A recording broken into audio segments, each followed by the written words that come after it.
Labuan Bajo, the beautiful pearl in the Indonesian archipelago, has witnessed how ASEAN has become stronger and united. The 42nd ASEAN Summit in 2023 in Labuan Bajo, East Nusa Tenggara, was held on May 10th to 11th, 2023. The summit yielded several agreements on various issues discussed and delivered by Indonesia's ASEAN leadership this year.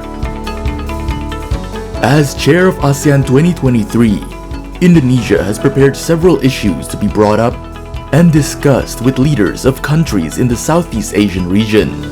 Several issues negotiated at the 42nd ASEAN Summit were chair statements, post-2025 vision, Timor-Leste membership, Myanmar crisis, prevention of human trafficking, migrant workers, fishery workers, health sector, electric vehicles, stronger ASEAN capacity, and cross-border payments. But the question is, what are the recipes of this ASEAN family? How can this regional organization mature throughout the decades? How can member countries with their cultural, religious, and political richness address tension in the region? And how does this region, with its potentials, view their futures? Through the Breakthrough ASEAN, the conversation, we will find some of the answers to these questions.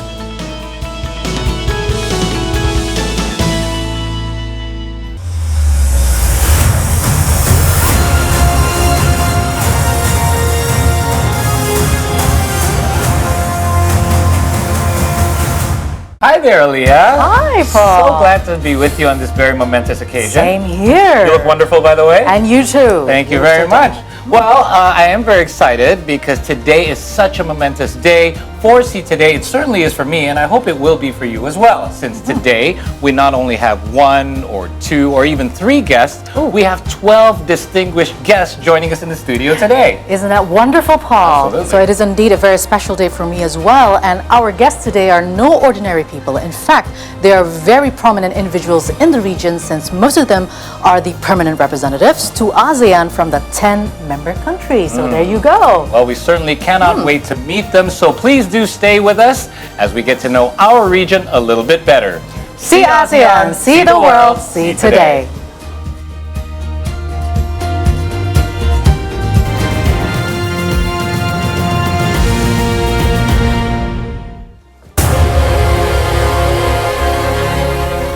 Live from the See Today studio, the Breakthrough ASEAN, the conversation.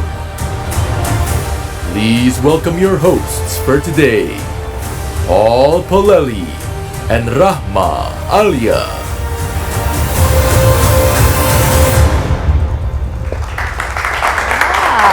Hello, everyone. Once again, we would like to welcome you to our very special program, Breakthrough ASEAN, the Conversation. That's right, and the 10 permanent representatives of Southeast Asian nations to ASEAN are here with us today, Paul, and with another 2 special guests also from the region. And now, allow us to introduce you to our distinguished guests, beginning with His Excellency Ambassador Michael Tene, the Deputy Secretary General for Political Security, ASEAN Secretariat. And now His Excellency Ambassador Ong Myong-mint, the Permanent Representative of the Republic of the Union of Myanmar to ASEAN.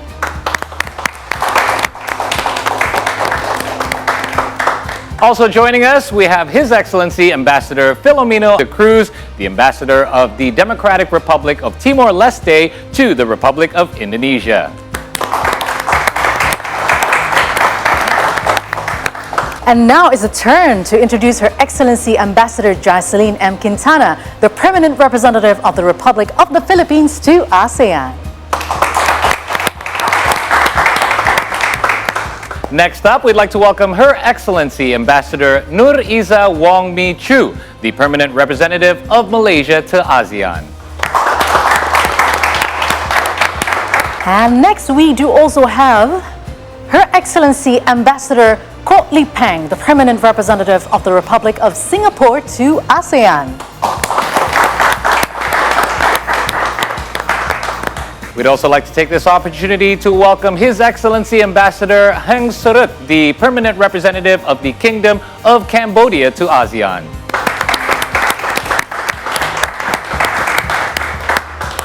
I would like to also welcome Mr. Piapong Nuntana, the Deputy Permanent Representatives of the Thailand Mission to ASEAN. Next up, please also welcome Her Excellency Ambassador Latifa Zaini, the permanent representative of Brunei Darussalam to ASEAN.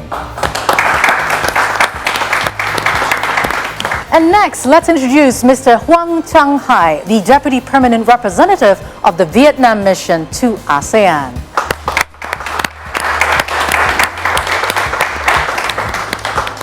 And please also welcome His Excellency Ambassador Buong Tat Duong Cha, the permanent representative of Lao PDR to ASEAN. And next, allow us to also introduce His Excellency Ambassador Muhammad Iskandar Shah Dery Aman, the permanent representative of the Republic of Indonesia to ASEAN. So, Paul, I'm very curious. Actually, both of us are very curious, right? How do these CPR communicate to each other? Well, with our office in our studio, we have plenty of staff. We like to have a WhatsApp group, right? Yes, or any group chat, right? That's right. I wonder if all of you have that kind of same thing as well. Do you guys have a group chat between all of you? Okay. Who's the admin? Who's the admin? Yes. Pak Dery, Mr. Dery. So, who's always on silent? Anyone? Who takes the longest to reply? Everyone is active. Everyone is active. Who like to, try to manage if you want to have coffee together, meeting together? Well, it's usually Ambassador Collie Peng. Ambassador Collie Peng. The most organized then. Most organized. Does anyone ever send jokes, forwards? Stickers at the middle of the night, maybe? Discreetly. That is usually done bilaterally. That's nice. Okay, we like to keep it light, just like our conversation today. So speaking of our conversation, let's get right into it. We're going to start off this conversation with Her Excellency from Malaysia and Her Excellency Ambassador Nur Iza Wong Mi Chu. Now, this may be a little bit of a fundamental question about ASEAN itself, but what is the Committee of Permanent Representatives, or CPR, to ASEAN? The Committee of the Permanent Representative to ASEAN is actually comprises of 10 ambassadors representing the 10 ASEAN member states, who is based in Jakarta. So it is really we call it a club, a mafia club, probably in Jakarta. Basically, our role and functions could be summarized in 4 categories. Mainly is to monitor and implement all the leaders' decisions, and we also coordinate all cross-cutting issues across all the 3 pillars of ASEAN Vision. And also, of course, our important role is also to strengthen the relationships of ASEAN with external partners, and finally to provide administrative and support to the ASEAN Secretariat, the operation of the ASEAN Secretariat. Maybe somebody else would like to add, maybe? Well, we usually as being dubbed as the best club in town. The best club in town. That's nice. Yeah. Because we are so close, we're just like a family. Besides working with our agendas, but we hang around in Jakarta. Yeah. You know, that's something I noticed, Aaliyah, when we met all the ambassadors earlier. I noticed that there's this friendly rapport amongst everybody. Yeah. So you do see each other very often, then, I assume. Almost every day. Oh, wow. It's like the ASEAN way, the best. Yes. That's cool. If I may add, so during the intensive time of drafting of ASEAN documents, I think we see each other more than we see our family members on a daily basis. Usually it's a very, very busy and tight moment between each other, right? Yeah, a lot of late nights, I presume, when you're drafting those documents. So I would like to continue as well with Madam Ambassador. Madam Ambassador, as a permanent representative of your country, what would be your main job? My main job is to cooperate well With the all others. With the others.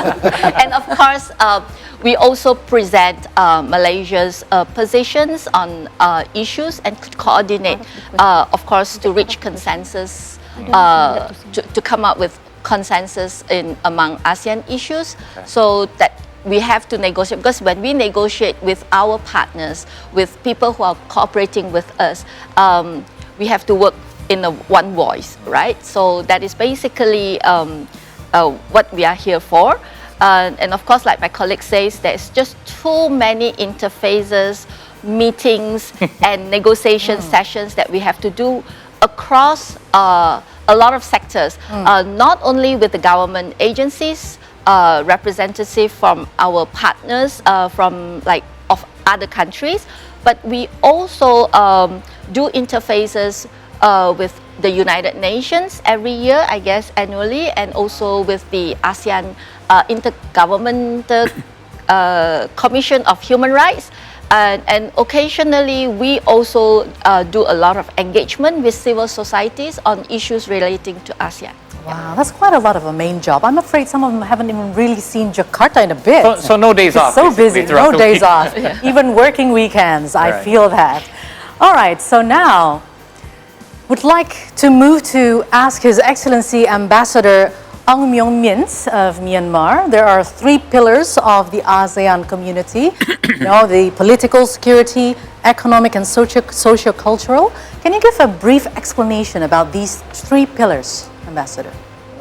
Generally speaking, ASEAN can be referred as a family of 10 people trying to be a house. Our house is called the ASEAN community. ASEAN started its vision to be the ASEAN community, a house, with a document, what is called a Bali Concord in 2003. Actually, the initial vision of the leader is to be an ASEAN community comprised of 3 pillars, as you mentioned, rightly mentioned, 3 pillars, APSC, AEC, and ASCCs. And these 3 pillars are very closely intertwined and mutually reinforcing for the purpose of ensuring peace, stability, and shared prosperity in the region, and this is our dream house. And also, ASEAN community was formally established in December 2015 by ASEAN leaders. With the establishment of this ASEAN leaders adopted the ASEAN community blueprint, which include specific action and represent each pillar of the ASEAN community, and this is the structure of the house. Thank you very much. So we would like to ask one more question before we end our first segment. And for this one, I would like to direct it at His Excellency, Ambassador Michael Tene, the Deputy Secretary General for Political Security, ASEAN Secretariat.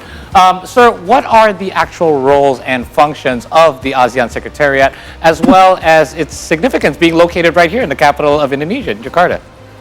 Well, thank you for the questions. Well, in a nutshell, the Secretariat assist and facilitate the work of ASEAN member states on matter related to ASEAN.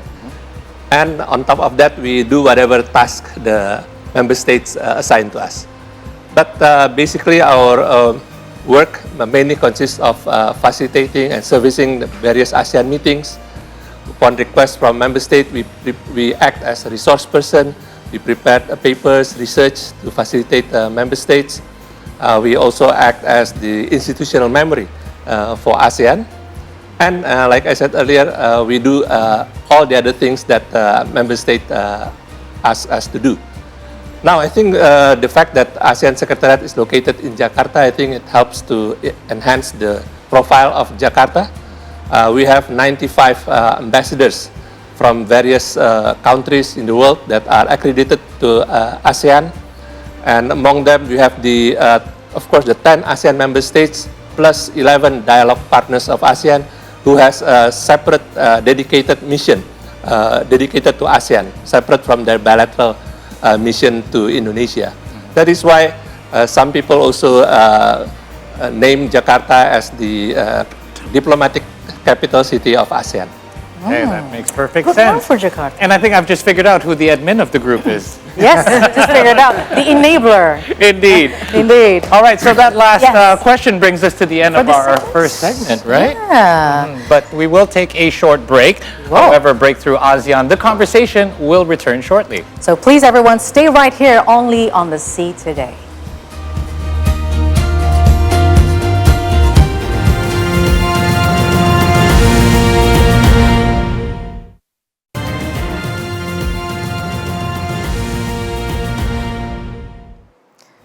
Hi everyone, welcome back to Breakthrough ASEAN, the conversation. And me and Paul, we're doing some kind of a handshake. Yes, this we're is not a just- special handshake. We're not just being overly friendly. This is No, actually no. Salam ASEAN. Salam ASEAN. It doesn't That's work right. as well with two people, I noticed. There's nobody in I the feel like I middle, should be so holding nobody someone can. else's hand. Yeah, exactly. Well, I would like to know more about this, know so what let's to- get to our conversation. Let's. Right.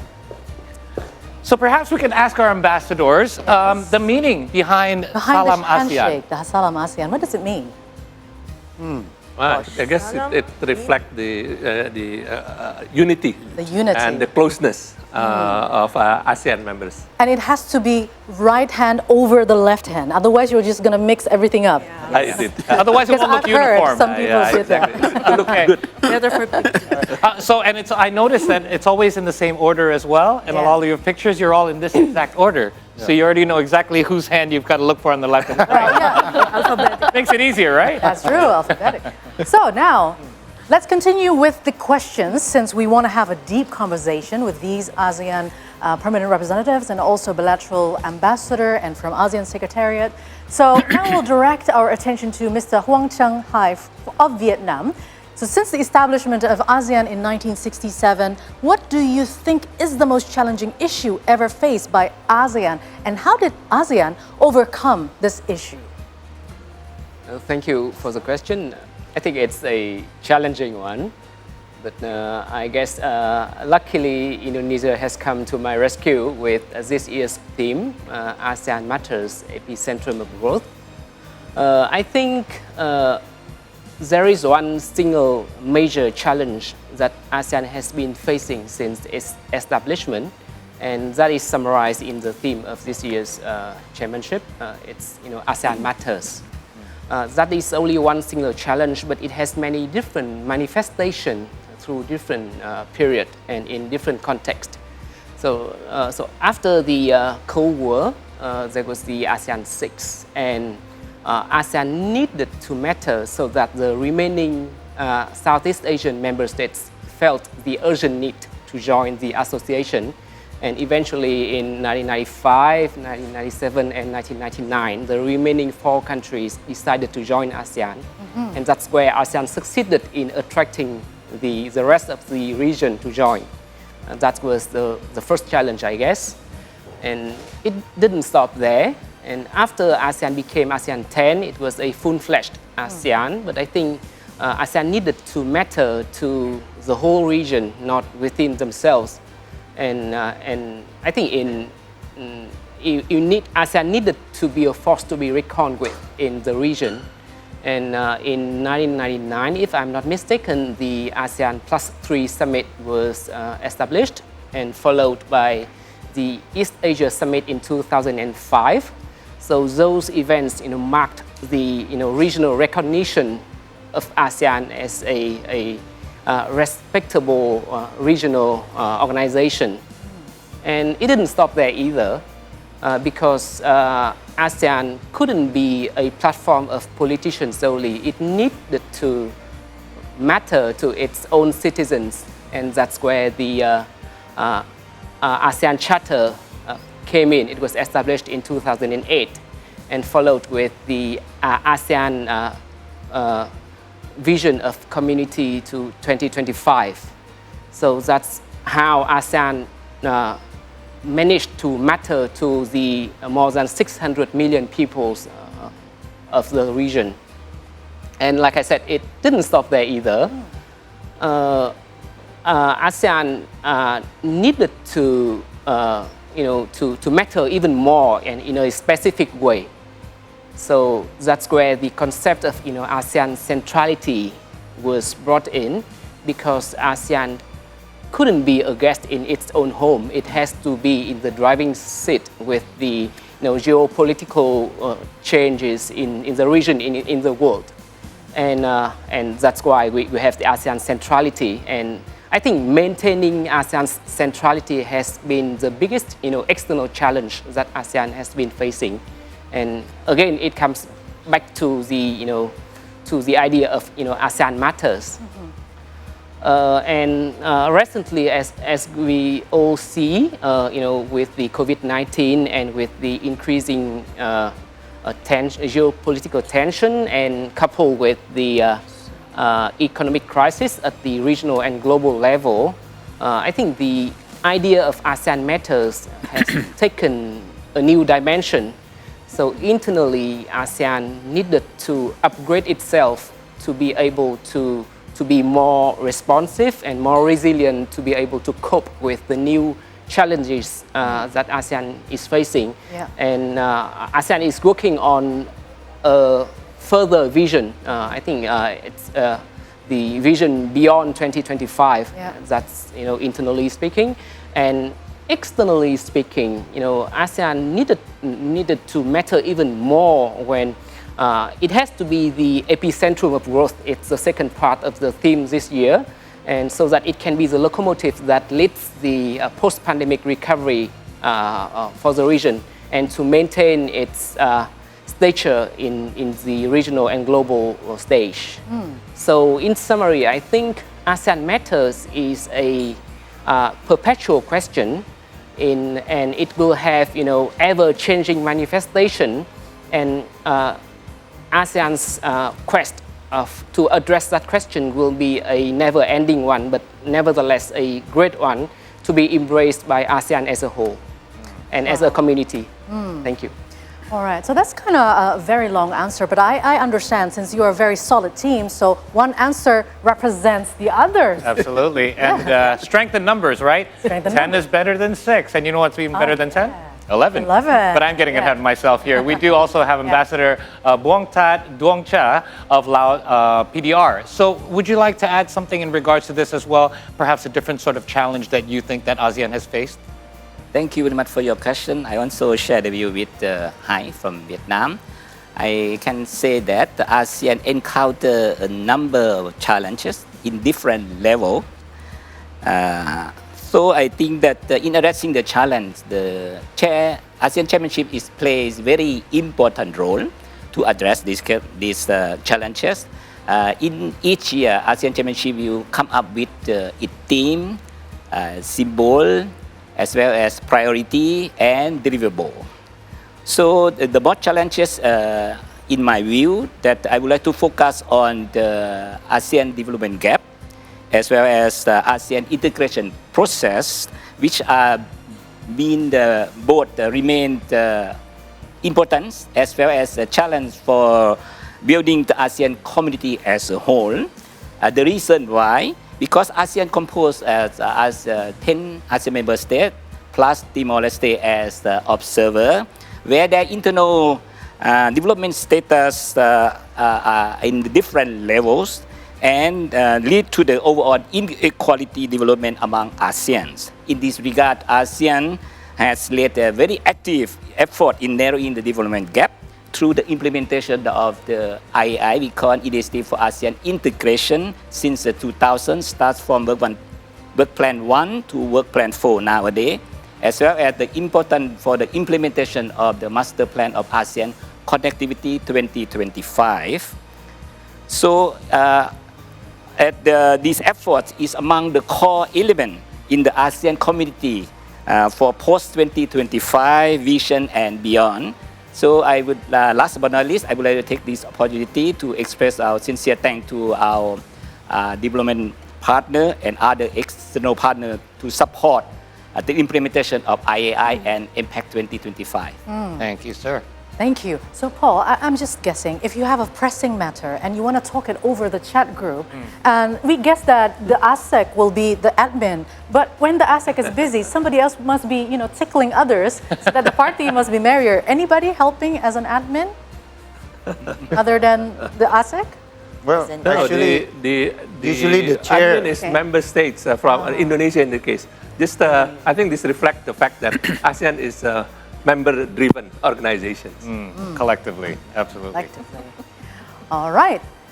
So now we'll now have Her Excellency Ambassador Courtly Pang. So, Ambassador, what are the current geopolitical challenges in the region and how does ASEAN overcome such challenges? First of all, thank you very much for having me here, having all of us here, in fact. Our CPR changes. This is my third team or third squad since I came to Jakarta in 2019. But each team, we have, as one foreign minister once described us, we are like a basketball team. We've got the guy who can do the three-pointers, we've got the point guard, we've got the defense, you know. So all of us are good at something and together we are very good at everything. So that's how the CPR works. This question is a tough one, but I'd like to build on Ambassador Myomin's house analogy, which I like very much. Before I talk about geopolitical challenges, I just want to talk a bit about challenges per se. We're trying to build a house that's attractive, and to do this, we have to add a lot of things in the house. Crops that grow sustainably, rooms that continue to be built, that can be developed, that's economic growth. And we have kids, well, children, cousins, extended family, who are well looked after, they're healthy, they go to school, they have good jobs. And that's the social cultural pillar. They do a lot of education, they do a lot of jobs, skilling and upskilling. It's not easy to keep these things going, but that's our job as member states. And 10 of us, hopefully soon to be 11, governments working together, pooling our resources so that we can help our people as much as possible.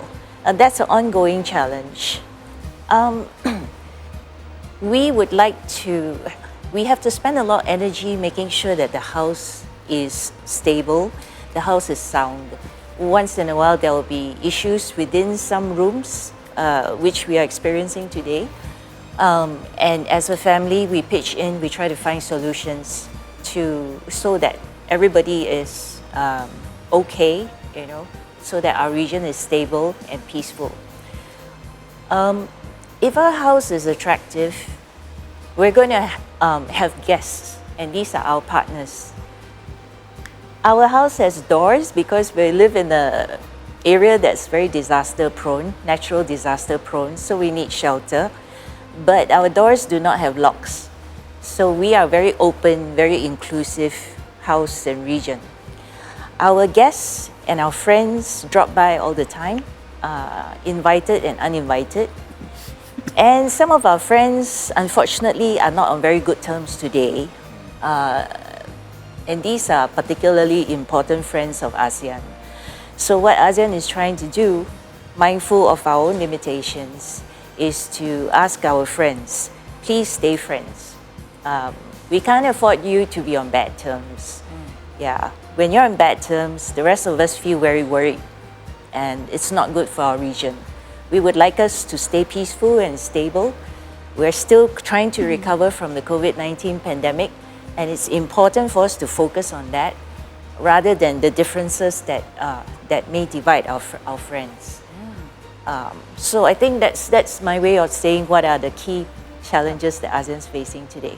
Wow. I love that analogy, partly because I just read this on Instagram of all places, that if you're friends with somebody for longer than 10 years, they're already your family. And every friendship does have its ups and downs, but it's usually those ups and downs that make that bond even stronger. And I love the basketball analogy, of course, because I'm a basketball fan. Team. This is a dream team, is what I'm looking at right here. We have one more topic to tackle in this segment, which I would like to direct to His Excellency, Ambassador Dari Aman of Indonesia. Sir, during negotiations that take place, should a member state have some sort of different opinion than the others on any particular issue, what usually happens from that point onwards? What do you do? How is the consensus eventually formed amongst the group, and how do you eventually get to that point? Well, this is a very relevant question, which my colleagues and I face almost every day. We all have different views, different opinions, but in the end, we all know that the important thing for us with all these differences, we try to come together towards what we call as a consensus, an agreement. We understand each other. From that, I think the most important part of dealing with different views and opinions is to keep us in good communication, the habit of dialogue, trying to understand other people's views, opinions, positions, so that all of us together can find some kind of middle ground or a landing zone for all of us that we can all be on board.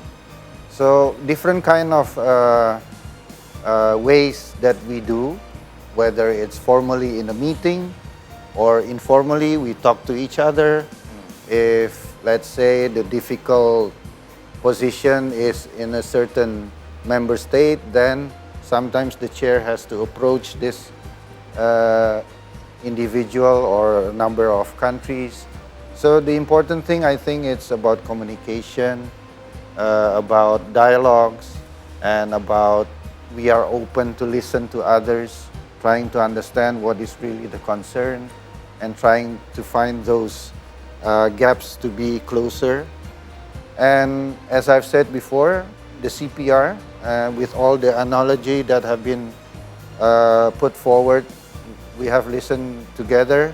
I'm not that good in making analogies, but I say it straightforward that the CPR, our closeness, we, like Hai said, we even meet among ourselves more than our family, perhaps. When we get home, our family is usually asleep already because of the work that we face. Our closeness and our understanding towards each other really helps in how to approach and how to convince, how to make our other counterparts understand what we are trying to do. So again, in essence, diplomacy, negotiations, is about communications, is about engaging other people, and that's what we all do. So the best club in town, whether it's during our works in the meeting rooms or outside during our lunch gatherings, dinner gatherings, or even a session of singing. You should ask whoever here are the best singers. No. We should assure our families we are all working very hard, Ambassador Derry. You just say we don't see enough of our families. See, when the communication is so fluid, you can just say anything. Right. What I mean is, the work is so packed with lots of things, but we also find time to let all the stress out, so that in the end, it's about consensus and our common agreement and understanding that we get among all of us. And this also relates between the CPR with our partners. As Ambassador Li Peng mentioned, we want to see our friends to be in good terms. We need to contribute, we need to encourage and create an environment where our friends are really can be in good terms. So basically, that's what ASEAN is doing within our region, of course, in the Pacific region, and we want also to contribute. ASEAN should contribute that the global situation is in a situation where peace, stability, and security towards prosperity is always the foundation of our international relations. So if we're lucky, maybe we will hear somebody singing, or maybe one or two. Sure. I can tell you the names singing. later on. Oh, okay. I need that information. I just wanted to jump in 1 second. Yeah. The basis of how ASEAN works is two principles of Mashwara and Muafakat.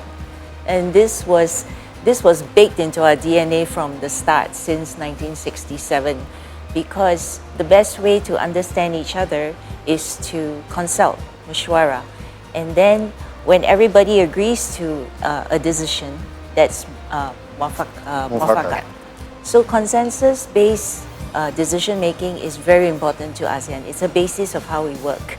It is slow because sometimes it's difficult to understand each other when you're not quite sure or when the issue is new. But taking that effort, putting in the work, you get a very strong decision which everybody is equally vested in. Open All lines eyes, of communication. ears, hearts. These are some of the things that I could implement in my own 5-member family household as well. Agree with and me it too. would work well and help everybody get along a little better. Yes. And that last question wraps up this particular segment. But we still have more to come here as we continue our talk at Breakthrough ASEAN, the conversation, after this next short break. So please, everyone, stay with us right here on See Today.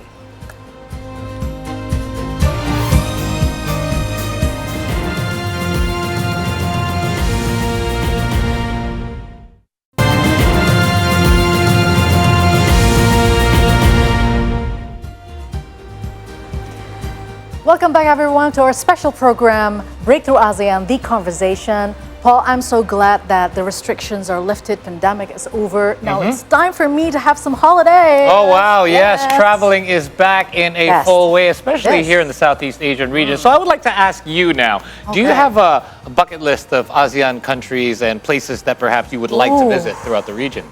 Actually, I have a lot of a bucket list on my bucket list right now. Let's hear it. Yes, but I want to go to Halong Bay. I love the limestone towers. I want to go to the islets and all that. And also Penang in Malaysia, the Sultan Omar Ali Saifuddin Mosque in Brunei Darussalam. Nice. I like visiting Good choice. mosques. Yes, Luang Prabang in Laos, and also Gardens Bay in Singapore, Ramallah Mountain in Timor-Leste. Wow. A lot still. Okay, so you do have a bucket list. I do. I have a big bucket list. You know? Well, you know me, I was indoors a lot throughout the pandemic, and I love the everyone is. outdoors. I have little ones that love to spend time and enjoy the fresh air. So I have a list as well. It may even be longer than yours. It includes Boracay in the Philippines, Koh Samui in Thailand, Siem Reap and Angkor Wat. Those go hand in hand in Cambodia. And of course, right here in Indonesia, I have not finished exploring. There's so many places I haven't visited, and everyone tells me Komodo Island is beautiful, so I need to go there. Indeed. As well as Myanmar. I would love to visit Yangon one day. Hopefully we'll get to all those bucket lists, maybe together as families, like your family and my family. We have a totally different list. We'll just put it all together and visit the entire region. Definitely, definitely. Let's get back to our conversation. Yes, let's go back.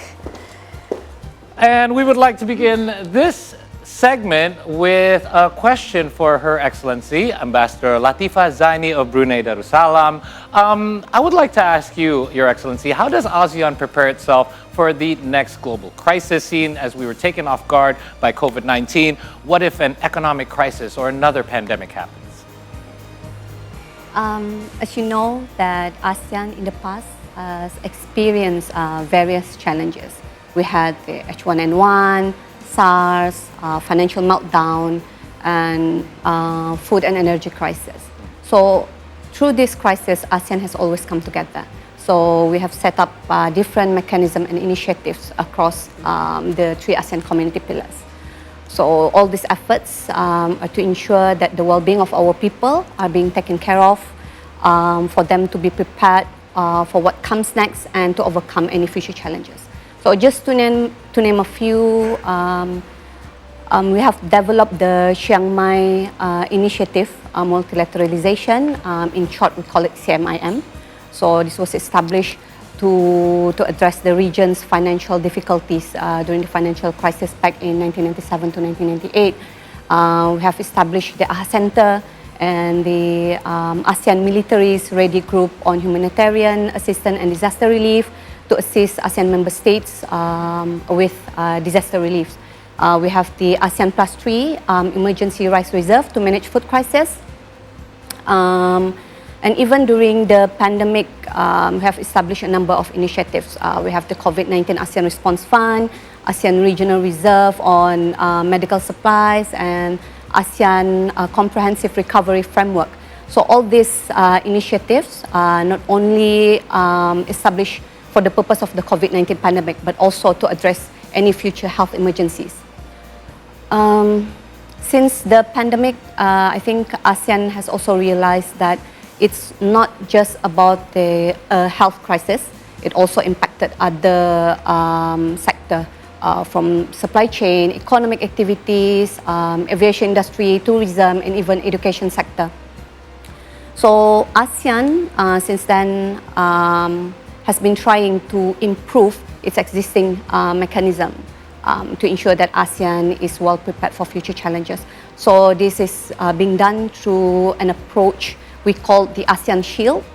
So through ASEAN Shield, we want to ensure greater cross-sectoral and cross-pillar coordination to allow swift activation of these ASEAN processes and mechanisms at times of crisis. Another work in progress is to establish an early warning system. So this is also being done through the strengthening of monitoring capabilities of the ASEAN Secretariat. This will allow the ASEAN Secretariat to assess and notify on the current and emerging emergencies in the region.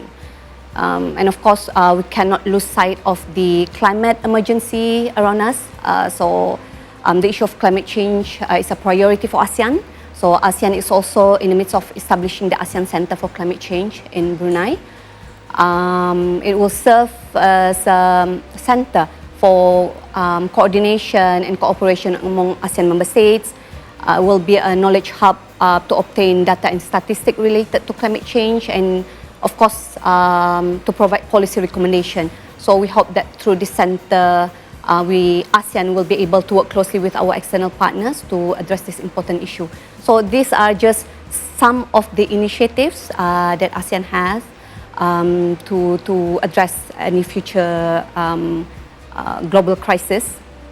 But of course, my other colleagues will have some other inputs to add on. So, yeah. Thank you.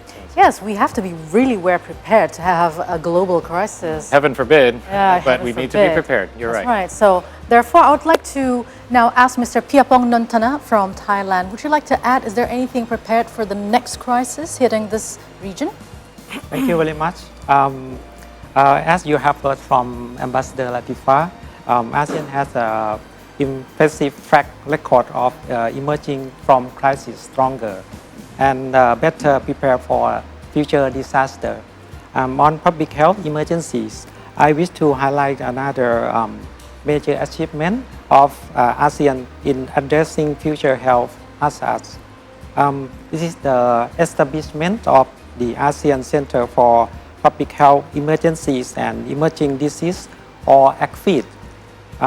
This center serves as a regional resource hub to strengthen ASEAN's regional capability to prevent, detect, and respond to public health emergencies and emerging disease. Thailand, together with Indonesia and Vietnam, will be host of the three offices of this center. Indonesia Center will focus on the detection and risk assessment, and while the Vietnamese Center will lead on prevention and preparedness. And the Thai Center will focus on response, including risk communication. I'm happy to share that last year, the Secretariat of the ACFIS was launched in Bangkok and now began to lay foundation for strengthening ASEAN response to public health emergencies. Through these centers, we are institutionalizing our public health cooperation to address emerging disease. We are tapping in expertise from our dialogue partners. For example, Japan already announced that it is dispatching expert to the centers, which will help strengthen cooperation in the prevention of future health crises. Thank you very much, Mr. Nontana. It's better prepared than none. I feel like I'm in better hands already. Yes, we want an agile region of Southeast Asia. Okay, so now let's have our attention to our Excellency Ambassador Joy of the Philippines. Madam Ambassador, we would like to know that apart from negotiations among the 10 member countries of ASEAN nations, there's also negotiation with external parts. Which one is easier, to talk among you or to talk with the external parties? Well, first of all, Alia and Paul, I just want to say first that I am enjoying this program right now. And Thank you. you know, I think I need to be highlighted because we are members of the CPR family. And it's an awesome job to be a permanent representative of my country to ASEAN. Most of us here have different backgrounds. You know, we have, some of us have been ambassadors, like bilateral ambassadors. What we're doing right now is multilateral work. And I must say that it's really an honor to be an ambassador to ASEAN. You asked earlier, you know, what does it feel like and how is it like? I just don't consider myself the ambassador of the Philippines, but I also consider myself the ambassador of ASEAN. You know, ASEAN has it's a group of member countries. So there are 10 that represent, there are 10 ambassadors that represent ASEAN.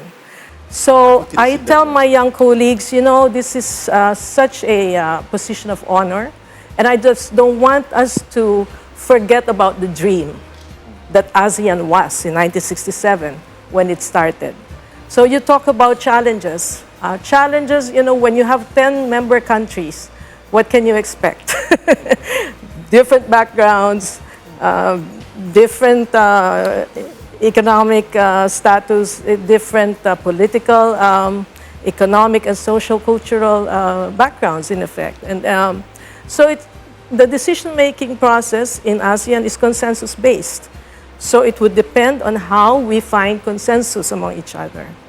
And so you ask, is it more challenging to find consensus among the 10 or when we deal with the external partners? I think it's easier finding consensus among ourselves because we know the dream, we know the goals, and we stick to it. As I say, I think in Bahasa, Bineku Tinggu Ika. Bineka Tunggal Ika. Bineka Tunggu Ika. So we are diverse, but we are one. So most of our countries here, well, all of our countries here would say that ASEAN is the cornerstone of our foreign policy. We may have alliances with other countries, but when it comes to ASEAN, this is our neighborhood. This is just not family, well, family, as was pointed out by my colleagues here, but also, you know, this is our neighborhood. So we want to keep it peaceful. We want to keep it prosperous. So we always find ways. And what I'd like to highlight also, maybe because it has not been highlighted before, we have 5 women permanent representatives. So it's a gender parity here. But one is not here. Yay! Ambassador Rawadi from Thailand. And unfortunately, Ambassador Lipe will be leaving soon, so we're back to 4. That's why I wanted to highlight it now. It might take a while before we reach that milestone again. And also, I was asking my younger colleagues, so what do you think is more challenging? Because I'm pretty new in the CPRA family, so I have not seen much action yet. And Ambassador Liping was talking about being a member of the basketball team. And I thought my role is to provide some light moments. I'm not, of course, a comedian, but you know, I am less serious in terms of, you know, but most of these colleagues are perfectionists. So they want every document to be perfect. Oh, wow. But for me, it's a living document. So it's never final. It's never, you know, it is never finished. And I think that's the beauty of consensus because it continues to evolve. It's an evolving thing, and the magic is there. When you say to yourselves that we have a higher calling and we transcend our differences, and now we can come out with outcome documents. Wow. So that's a tangible the outcome. But our external partners, according to my younger colleagues, are probably having more difficult time because they have opposing views. So they are, of course, also undergoing the same challenges. And, but at the end of the day, they all support the ASEAN centrality. That's the dominant platform in the region. And as I said, we all find a common understanding. Our perspectives may differ, but at the end of the day, we know that there's a higher goal. Thank you. So developed, peaceful, prosperous, and joyful, I believe. Right, and Ambassador Joy highlighted as well. I sometimes forget that when you're a member of the CPR, you're actually representing the entity of ASEAN itself and not just your member state country. And for our last question in this segment, I would like to actually direct it to His Excellency Ambassador Filomeno Alexo de Cruz of Timor-Leste. Sir, what is Timor-Leste's impression so far as an observer attending these various ASEAN meetings that you are now part of? Thank you. Thanks for sharing this time together with the big family of ASEAN. Our pleasure.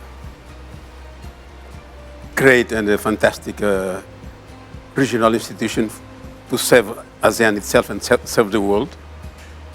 As observer, we are happy a lot, happy banget, since the grand observer status being granted to us since early February this year. Timor-Leste has been participating in almost all the meetings as observer, member observer. And through this observing status, we are able to watch very closely, learn very closely the dynamics inside ASEAN, how ASEAN is managing its own house. Analogy of house is very important to Timor-Leste also. We opt the same analogy, house, as the anthropological, philosophical key concept for the state in Timor-Leste. Sometimes we end up mixing it up with others' point of views, but we need to reframe and rephrase and reaffirm it. So ASEAN is a very big house in the region, and since our founding fathers dream about the nation and the state, the first thought was to be part of ASEAN. And we cannot avoid that happen. We are lucky that we are now granted as a member observer of the family, big family. The oneness as a house is very important to sustain the diversity. My Prime Minister went to Labuan Bajo, told me, it's very complex ASEAN. Yeah, I replied to him, it's complex because it's one. Yeah, complexity only can be understood because of the oneness. And we are lucky that we've been, we are receiving a lot of support from ASEAN family members, big friends, concrete, just to mention everything, but we have capacity building programs from a STARS program from Singapore. Indonesia is providing now some capacity program is running now in Jakarta, and not to forget others. The unwavering support from all ASEAN family members is really fantastic for us. We hope that we are doing good in implementing the guidelines and the roadmap that's been given to us with the full support of the ASEAN family members to be a full member in the future, and to give and to make use of these big families' joy and sorrows in life. Thank you. Thank you very much. That was a well-said answer as well. Yeah. And we definitely are very much looking forward to that as well. We do have to wrap up this segment. We still have more to come, right? We still have more to come, and I am very waiting forward for the pinnacle of this conversation. So please stay right here on Breakthrough ASEAN, The Conversation.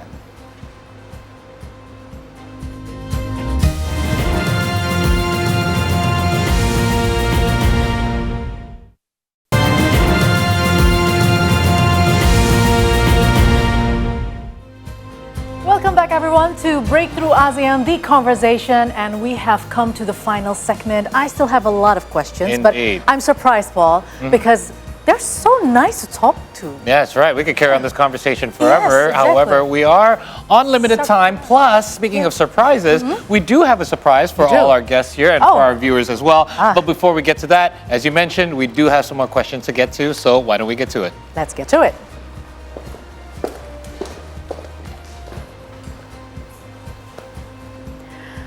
All right, so now we'll have our attention back to Ambassador Dery Aman from Indonesia. So, sir, why is the Indo-Pacific region so important to ASEAN? Well, Alia, I forgot to mention in the first place that in my previous question to thank Alia, to thank Paul, and all your colleagues here in See Today for having us all, for inviting us. 2 months in the making. So that is how difficult for all of us, the CPR, plus our friend from Timor-Leste, the ASEAN Secretariat, to sit together outside the meeting room. So that is how difficult for us to get together outside the meeting room. Because every day, every time, it's always these kind of meetings, these kind of agendas. And one of the important issue is, of course, the Indo-Pacific region. Let's start by saying that our region, the ASEAN region, which also beyond the ASEAN region will include the Indo-Pacific region. So the global growth is mainly influence what is happening right now in our region, in the ASEAN region, in the Indo-Pacific region, in the Asia-Pacific region. That is why it's so important that before this, we have a house of ASEAN which is open. We attract other guests to come to ASEAN, to work together with ASEAN, to reap the benefit of the Indo-Pacific region, which is full of positiveness and full of resources that may contribute to what we all are aspiring to, which is economic growth, development, prosperity, and that is why Indo-Pacific region is very important. The second point is that because Indo-Pacific region is just outside ASEAN. If you look at the map, what we call as the Indo-Pacific region is basically we look at it from the Indian Ocean into the Pacific Ocean. And when you look at it, ASEAN is at the center of it. That is why it is so strategic, the Indo-Pacific region, for ASEAN and also for our partners.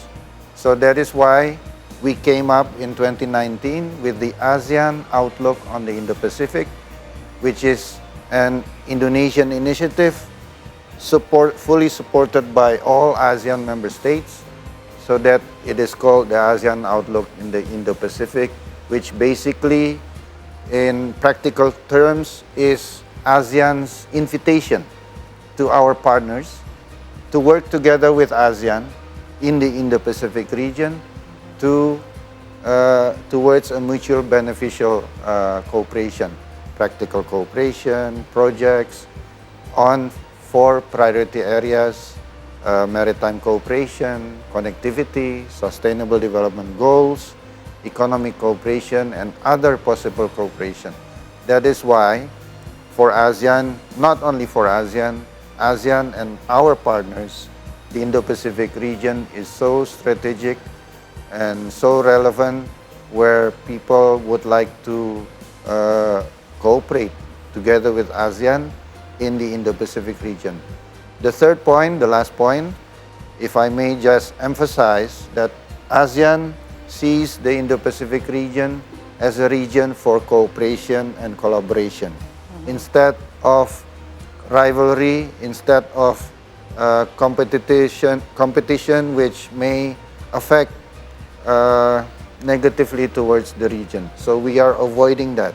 We are gearing, we are inviting other countries to come to the region with the spirit of cooperation and collaboration. So I think that is why the Indo-Pacific region is very important, especially for ASEAN, which ASEAN is located at the center of the Indo-Pacific region. So that is why also with ASEAN centrality, ASEAN as the driving force, it becomes even more important for ASEAN to demonstrate that the Indo-Pacific region is there for everyone to cooperate and collaborate. So back to the house analogy again, I remember that. I mean, the doors are always unlocked because it wants cooperations, invitations to everyone. Would somebody else would like to add to that answer? Oh, I see silence here. Okay, you take it away, Paul. Well, we will now turn our attention to Cambodia, represented by Ambassador Heng Surut. Sir, why is ASEAN important for peace and stability, not only within our own region, but on a global stage? Thank you. Thanks for the opportunity for letting me join this important event, especially with my CPO colleague. It's the first time that we have this kind of event on TV together, because normally every day we always engage in meeting, discussion, and all kinds of work, but it is the first time. And well, for session, I note that I'm the last country to speak, so to be the last speaker to speak is that the challenge is that everyone has speak already, so I don't have anything more to add much, but I try to add to some point that our colleague has raised. And the question to, the answer to the question that the host has raised is yes. It's sure that ASEAN has contributed to the maintenance of peace and stability in the region. As you can notice that ASEAN is the most successful regional organization so far. So after the 56 years since its inception, we have managed to maintain peace, prosperity, and also regional development, and also keep striving for the regional prosperity, amid the crisis that has happened, and of course the major power competition, something like that. But ASEAN keep prosperous. We have never failed, or we have never, break out to any war or something. So this is the most successful that ASEAN has achieved thus far. So I can say that after ASEAN come to its establishment in the 1967, at that time, we were in the midst of Cold War. So we were in the period of instability in ASEAN. But since then, we have managed to keep the region stable. We also keep engagement, and also keep expanding, especially with the membership of ASEAN, starting from Brunei, joining the membership of ASEAN, and then Vietnam, and then the CLMVs, and Timor-Leste also being accorded as the observer status, and also has been admitted in principle as also the ASEAN membership. So it means that we're keeping work hard to achieve the ASEAN success. And it's not only in the ASEAN itself, other external partners, other countries also keep, values the significance of ASEAN, as you can witness with the expanding of the external relation of ASEAN, that we have 11 dialogue partners today. Of course, the United Kingdom also become the 11th dialogue partner of ASEAN during the Brunei chairmanship in 2021. So we keep expanding, especially in terms of the membership of the Treaty of Amity and Cooperation, TAC. I can tell you that right now we have 50 countries acceding to the treaty. That's the success of ASEAN. So a lot of countries want to come to engage with ASEAN, come to speak with ASEAN because they know our significance. Of course, that Ambassador Daria said, ASEAN is in the middle of the Indo-Pacific. So we have the strategic importance. That means dialogue partners, the major powers and other countries, they acknowledge the importance of ASEAN. ASEAN has the convening power. We has a lot of meetings, but of course, we keep on discussion and other people also want to join in the table, of course, because they see the value of a discussion. They see the value of our agreed principle, consultation and consensus. That is the foundation of ASEAN that manage, and also help ASEAN navigate amid the period of instability and also the geopolitical rivalry. And ASEAN always has, something used to present to its people and also to the dialogue partner. That's why in 2019 we have come up with the ASEAN Outlook on Indo-Pacific AOIP under the Thailand chairmanship to help the dialogue partner, especially the major power, to come together to talk. Not only for just the competition, but they have to come to talk. And let's come and join ASEAN. We have provide discussion for them so they can engage with the development cooperation. So ASEAN acts as a bridge that most of the dialogue partners sees that the importance of ASEAN. How about the contribution to the regional peace beyond ASEAN? Of course, we have seen through the success of TAC. Last year, 6 countries has been acceded to the Treaty of Amity of Cooperation under the Cambodia chairmanship of ASEAN. We have 6 countries. For example, we have Qatar, UAE, Netherlands, Greece, and also Ukraine also became a member of TAC because ASEAN want to, expand the value of peace, stability, and also the ASEAN agreed principle that peaceful settlement of dispute, so that everyone will engage in discussion and always,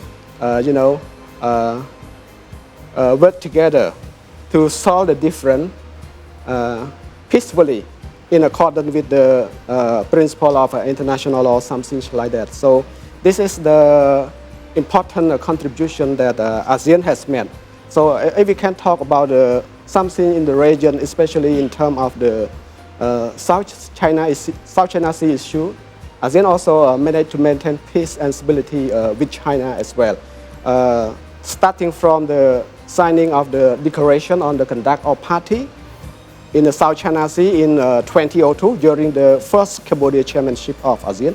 So we keep on working with China in terms of achieving the COC, the Code of Conduct in the South China Sea as well. So this is the works that ASEAN has trying to keep the region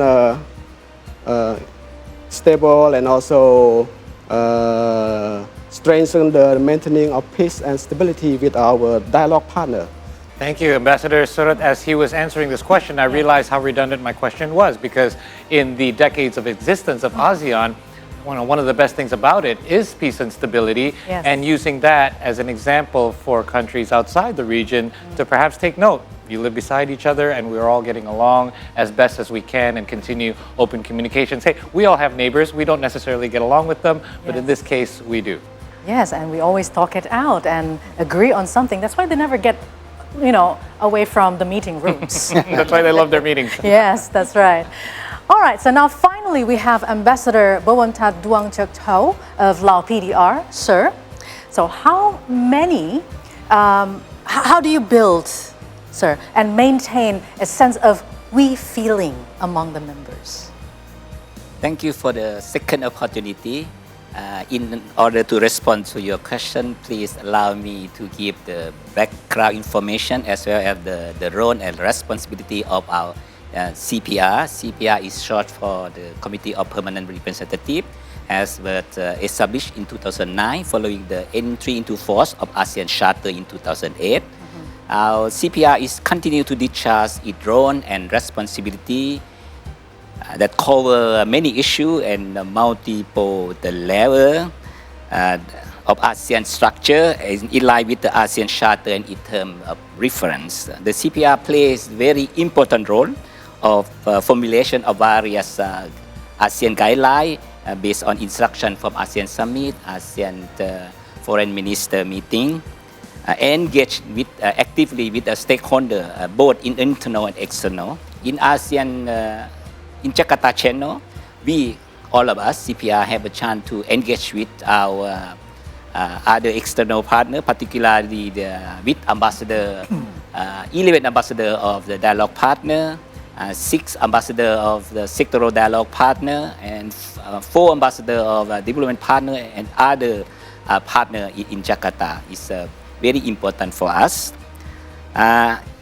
In addition to that, the member of our CPR is concurrently served in several the ASEAN entity, namely the ASEAN Foundation as the Board of Trustee, Initiative for ASEAN Integration, as I mentioned earlier, as the IAI Task Force, and ASEAN Connectivity Coordinating Committee or ACCC member, as well as ASEAN Institute for Peace and Reconciliation as governing council.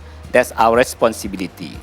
So now we come to the how we can build and maintain feeling. In fact, Ambassador Derry, Mr. Chair, and our colleague, Ambassador Choi, Ambassador Lee Peng, has already mentioned. One thing that I would like to share with you that we work and maintain based on the ASEAN principle. Among other is consensus and unity. But for me, I think that in order to reach consensus, it takes some time. So we have to be patient. We have to understand each other about the country position, country view. So by the way, in order to reach consensus, we have to, I can say that we have to show some flexibility, compromise under the atmosphere of CPR as well as under the leadership of the ASEAN chair, particularly this year is under the chair of Indonesia, that we feeling of ASEAN. Thank you. Thank you very much, Ambassador. Wow, so we had sets of questions. Yes. And I believe that we have to celebrate this moment, Paul. Absolutely. And, yes. you know, CPR used to mean something different for me. When I think I of know. CPR, I Yes. think of somebody bringing somebody's heartbeat back to life. Emergency, But yeah, now, help. CPR is the heartbeat of this region, Southeast Asia. Absolutely. That's right. So, Paul, we have already prepared something that can symbolize the common unity and shared prosperity of ASEAN. Did I mention I had a surprise for you? Yeah, you did. I did. So allow me to get it because this surprise is unique and it reflects Southeast Asia's cultural wealth. Give me a second, I'll be right back. I have a feeling. Does anybody want to have a wild guess what it is? Okay, so ladies and gentlemen, we present to you the nasi tumpeng of ASEAN. There you go. So we may know that this is a local delicacy. Usually Indonesians celebrate as we have milestones or important events with tumpeng. And we call this ASEAN tumpeng as all of the ASEAN flags, including circling around it. including the ASEAN Secretariat. Absolutely. Is there. Now we would like to invite all of our distinguished guests to please stand up beside your respective tables and flags. And we would like to invite Ambassador Derry Aman to join us here in the front to do the ceremonial first cut of the first slice of our tumpeng. Yeah. And we would also like to invite at this time Ambassador Duongcha from Laos, DPR, to please join us as well as the next chair country of ASEAN. If you could switch perhaps Ambassador Derry. Okay. Okay, we can. So it's a great honor for me as the representing the Indonesian chairmanship this year, 2023, with this cutting of the nasi tumpeng, which we traditionally give it to our elders but not Ambassador Bo, you are still young. But right now, the ceremony is giving from the current ASEAN chair to the incoming chair, which is Laos. This is not a handover, don't worry. It's Not yet. going to be in December. So, by saying Bismillahirrahmanirrahim, I'll cut this tumpeng. So this is the, we're going to cut it right from the top, and this is the ceremonial first piece. That's right. There you go. Yeah. First cut. You know, it takes practice to do this. It's not your first time. It's an honor for me to present this to the next chair. Next chair, 1st January 2024. Don't worry. Wow. While we assume the championship in 2024, we will try our best to do our job. Hopefully that we get support from our colleagues. Of course. As well as from The we feeling. The we We will feeling. convey all the we feeling of ASEAN to Laos for next year. Right. We're going to create more of this we feeling right now. Exactly. And also, before we conclude our conversation and gathering today, we also ask Ambassador Dery Aman to give the second cut for Ambassador Kotli Pang. Kotli Pang, would you like to join us, please? Yes, who together with Ambassador Duong Chak will conclude the term as permanent representatives to ASEAN. Oh. This is our farewell to you. Oh, okay. We see together, all right. This is not a goodbye, because friend stays forever. That's right. Yes. I have a feeling that Ambassador Dery Aman will put more cabai or sambal on your plate. I think so too. I noticed too. Yeah. To be more spicy. Yes, a special way of showing he cares. And of course, the tumpeng is very traditional in what we have as either celebratory. Yes. It doesn't always mean goodbye. Sometimes No. it means welcome. It is. Or It's, a milestone achievement. Yes, correct as well. This Yes. certainly is one right now. This conversation has been very insightful and certainly a milestone. So the bigger the ceremony, the bigger the tumpeng. Or the more people, I suppose. It depends how many people we have to feed. Usually we have a very smooth sort of mountain of we have tumpeng. tears. This one is Okay. tears. Cheers. So, Ambassador Lee Peng, Okay. Ambassador Dery. it's an honor for me on behalf of all the CPR, ASEAN Secretariat and Ambassador Filomeno from Timor-Leste to present this as our best wishes to you. Thank you. For your next assignment. Thank you. Challenging assignment, not as challenging as CPR probably. Not as challenging as CPR chair. All the best. Very much. I would like to keep the three of you here for Please now, stay if you here. wouldn't mind just staying right beside the table, because we have one extra surprise. We would like to invite our editor-in-chief, Ms. Aderia, to present a very symbolic farewell gift. They'll be finishing their services as representatives for ASEAN. Come Ms. Aderia, out, if you please. Well, this is for Madam Ambassador, actually. So allow us to present this for you. I will hold that. Okay, thank you. And Don't addition eat to it that. No, well, tumpeng. right. Never been hungry. Okay, so this is the souvenir and marking your completion duties in Indonesia. And we wish you all the best Thank you. in your next assignment, wherever that may be. Okay. And we at SEA today sincerely hope that we will maintain a good relation with you wherever you are. Okay, so please accept this. Thank you very much. And I'm sure you're going to love it. Oh. Don't open it. Here. Well, Thank you very much. Thank you. Ambassador Kotli, but I hope it's to share with everybody. There's more and more of us now, too. Yeah. As well. So those gifts and those surprises mark the peak and pinnacle of our program here today. We hope that today's conversation has enlightened you with more insights on how Southeast Asian nations continuously become stronger every time. May we call on all our distinguished guests to join us here in the Please center. come and join if in you the please. center.